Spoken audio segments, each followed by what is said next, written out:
मेरा नाम अबिद है और मैं लुधियाना से हूँ। आपने रिसेंटली कौन सा एग्ज़ाम दे दिया, कौन सा रहा? मैंने अभी रिसेंटली HCS जुडिशियल ब्रांच का एग्ज़ाम दिया और मेरा रैंक 1 था उस एग्ज़ाम में। काफ़ी बड़ी उपलब्धि है, तो सबसे पहले क्या कहते हैं?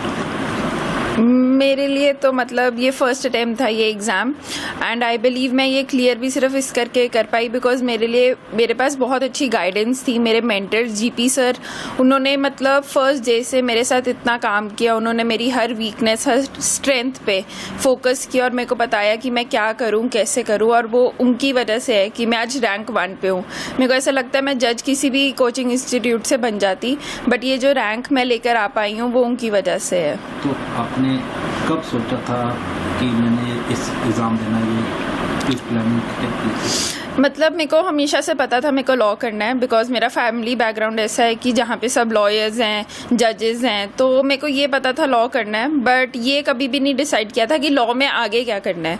ये था कि मैं जब कॉलेज गई तो मेरे डैड ने मेरे को कहा कि मेरे कहने पर तू एक अटैम्प्ट दे के देख ले कि मेरा सपना है कि तू जुडिशियल ऑफिसर बने। तो फिर मैंने भी देखा, मैं इंस्पायर हुई और बहुत सारे लोगों से। मेरे खुद के मासी यहाँ पे जज हैं, तो मेरे को लगा था कि एज अ फीमेल वो इतना अच्छा कर पा रहे हैं लाइफ में, उनको इतनी रिस्पेक्ट मिलती है। तो मैंने कहा कि एक बार ही सिर्फ उस वजह से पेपर दे के देख लेती हूँ। तो आपकी फैमिली में कौन क्या करते हैं? मेरे खुद के mom, she is a deputy district attorney Ludhiana में ही। मेरे एक मामू प्रैक्टिस करते हैं लुधियाना में, एक मेरे मामू ADJ हैं चंडीगढ़ में, एंड मेरे नानू खुद रिटायर हुए थे एज ADJ।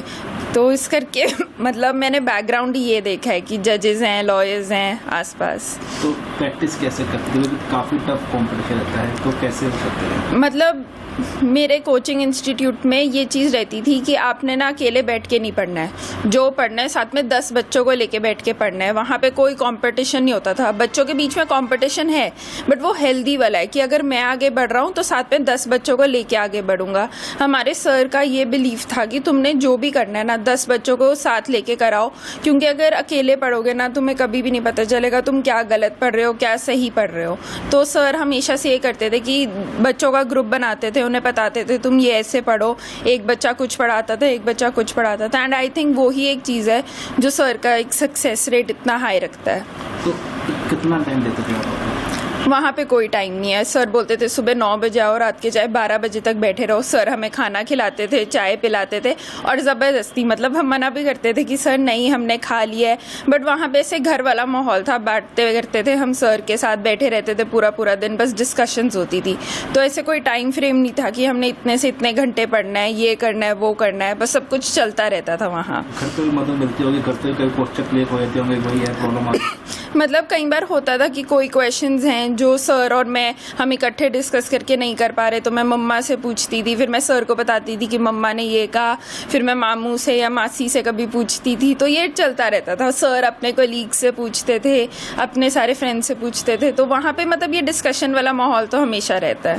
तो कब आपने ये तैयारी शुरू की? मैंने ये तैयारी लास्ट ईयर जुलाई में शुरू की थी, एंड पूरा 1 साल हो गया तैयारी के बाद बस। तो कब ये एग्ज़ाम दे, नोटिफिकेशन कब आया, कब? इसकी नोटिफिकेशन आई थिंक जनवरी में आ गई थी, एंड इसका इंटरव्यू 30 सितंबर को था, लास्ट मंथ। तो अभी आप तक नहीं आया, तो क्या अभी प्लानिंग किया है आपने तो फ्यूचर को लेकर? तो कैसे आपका लाइफ स्टाइल रहेगा?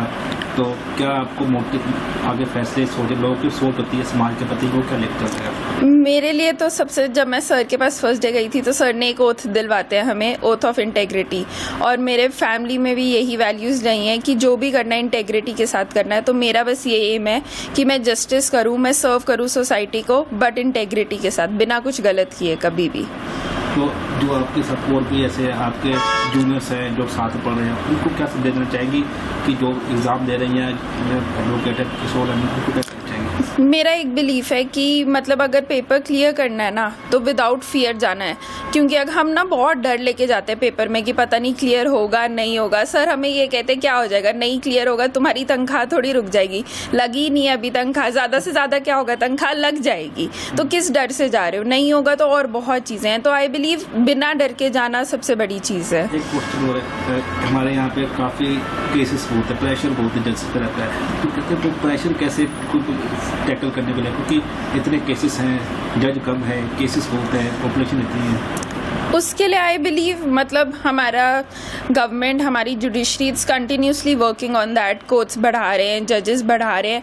उसके अलावा भी मतलब इस सब के अलावा भी आई बिलीव पर्सनली बहुत स्ट्रेस हो जाता है जजेस पे। तो आई थिंक एक्स्ट्रा करिकुलर, कभी एक्सरसाइज कर ली, कभी अपने पेट्स के साथ हैंग आउट कर लिया, वो सबसे ज़्यादा इंपॉर्टेंट है। फैमिली के साथ बैठ गए ऑफिस के बाद, उन सब के साथ बैलेंस रहे कि सिर्फ काम नहीं, काम के साथ साथ अपनी हेल्थ, क्योंकि तभी हम कुछ अच्छा कर पाएंगे सोसाइटी के लिए, if we are healthy. End में आप क्या करना चाहेंगे? हाँ जी, एंड में आप क्या करना चाहेंगे? एंड में बस सबके लिए ये कि whatever you am, do it with full zeal and enthusiasm, and उसके अलावा आपको कुछ नहीं चाहिए सक्सीड होने के लिए। सर आपका नाम? मेरा नाम आर्यमन गुप्ता है, मैं लुधियाना से हूँ। जी, तो आपकी सिस्टर ने ये जो हासिल किया उपलब्धि, क्या कहते हैं? बहुत खुशी है कि इन्होंने ये किया, और हमारे जितने मेरे कज़न हैं, मैटरनल साइड पे कज़न हैं, हमारे लिए भी एक वो जैसे सेट हो गया कि हमने भी आगे ये करना है, हमारे लिए इंस्पिरेशन का सोर्स है ये।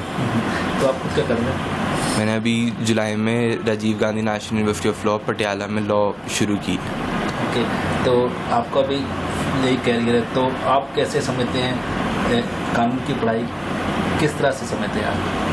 मैं समझता हूँ कि कानून की पढ़ाई इससे ज़रूरी है कि वो हमें एज ए सोसाइटी बताती है कि हमें क्या करना है, एंड लॉयर्स उसको इम्प्लीमेंट करते हैं, जजेस उसको सिखाते हैं कि हमें ये करना है, तो दोनों ज़रूरी है। तो आप अभी कैसा आपका सहयोग रहता था, क्योंकि ये तो काफ़ी टफ रहती, तो आप कैसे सपोर्ट करते थे उनको, फैमिली कैसे सपोर्ट करती थी? हम जैसे मेरे को दीदी ने कभी कुछ काम किए थे कि उनको ये रिसर्च में हेल्प चाहिए, कुछ चाहिए, तो मैं उसमें हेल्प कर देता था। मेरे मदर एज ए वो डिप्टी डिस्ट्रिक्ट अटॉर्नी, तो वो उसमें हेल्प करते, लीगल प्रॉब्लम्स में हेल्प करते थे। बाकी हमने कभी किसी चीज़ की लोड होती थी तो हम हमेशा आगे होते थे हेल्प करने के लिए। मतलब कि फैमिली की पूरी सपोर्ट रहती थी? जी, हमेशा। तो अभी तो काफ़ी आगे फ्यूचर काफ़ी है, उनका भी जॉब है, अभी आप कर रहे हैं, तो आगे क्या प्लानिंग रहेगी, किस तरह से समझते हैं फैमिली, और क्या फैमिली की प्लानिंग है आगे? कोई प्लानिंग तो कोई नहीं है। क्या कहना चाहेंगे, आप भी लोग कर रहे हैं, तो अभी फैमिली ऐसे मतलब कि कोई लोग वकालत पेशे जुड़े हैं, तो अभी क्या लोगों को क्या करना चाहिए, लोगों के लिए, आम पब्लिक के लिए जो भी बच्चे पढ़ाना चाहते हैं, उनकी क्या कहना चाहिए? ये कहना चाहूँगा कि आप जो भी आगे चूज़ करते हैं, लेकिन कभी अपने ऑप्शंस क्लोज डाउन आगे, क्योंकि हमारे पेरेंट्स भी हमें यही कहते हैं कि आपने ये स्ट्रीम चूज़ कर ली, पर आप यही नहीं है कि आपने इसी स्ट्रीम में रहना है, या यही नहीं है कि अगर आप लॉ कर रहे हो तो आपने प्रैक्टिस करनी है या जज ही बनना हो। कहते हैं हमेशा अपने ऑप्शंस एक्सप्लोर करो, एंड जितना आपके पास टाइम है अपने ऑप्शन देखो, टेस्ट आउट करो, एंड उसके बाद डिसाइड करो कि आप क्या करना चाहोगे आगे। तो फैमिली में भी आपके कौन कौन है, वो कैसे समय निकालते हैं, मतलब कैसे समय निकालते हैं उनके लिए? मदर वर्किंग है, वो 9 to 5 जॉब करते हैं, लेकिन वो हमेशा जब 5 o'clock के बाद भी या अपनी जॉब के टाइम में भी जब भी कोई हेल्प चाहिए हो वो हमेशा रेडी रहता है। एंड मेरे मदर हमेशा स्टडी में साथ रहे, डेली पूछते थे क्या पढ़ रहे हो। कॉलेज में भी मैंने कभी मैं साथ नहीं छोड़े, जो कॉलेज में भी हमेशा कहते हैं कि उनके हेल्प चाहिए, उसमें साथ रहते हैं। And same for my father. पापा क्या करते हैं? पापा मेरे प्राइवेट जॉब करते हैं यहाँ नाहर ग्रुप में। तो उनकी भी कैसे सपोर्ट रहती थी? उनकी भी उन्हें जैसे कभी किसी चीज़ की कमी नहीं होती, कोई भी चीज़ चाहिए हमारे फादर हमेशा सबसे आगे, उन्होंने अपनी नीड्स से ज़्यादा आगे मेरी और मेरी बहन की नीड्स आगे रखी। तो अभी ठीक है, मेरे को ये लगता है अगर मैं जीपी सर से ना मिली होती तो जो मेरा रैंक है आज, जो मेरे को रिकग्निशन मिल रही है, मेरे पेरेंट्स को रिस्पेक्ट मिल रही है, वो ना मिल पाती। सही गाइडेंस मिल जाए तो उसके अलावा आपको कुछ नहीं, क्योंकि पढ़ाई हर जगह होती है, कॉलेज में भी वही पढ़ते हैं, उसके बाद भी कहीं से भी कोचिंग लो वही। फैमिली में मैटरनल साइड में ये 3rd जनरेशन आ गई है इस लाइफ में कि कोई वकील है, कोई जज है, कोई एडीए है, तो ये सब हमेशा से ही देखा है।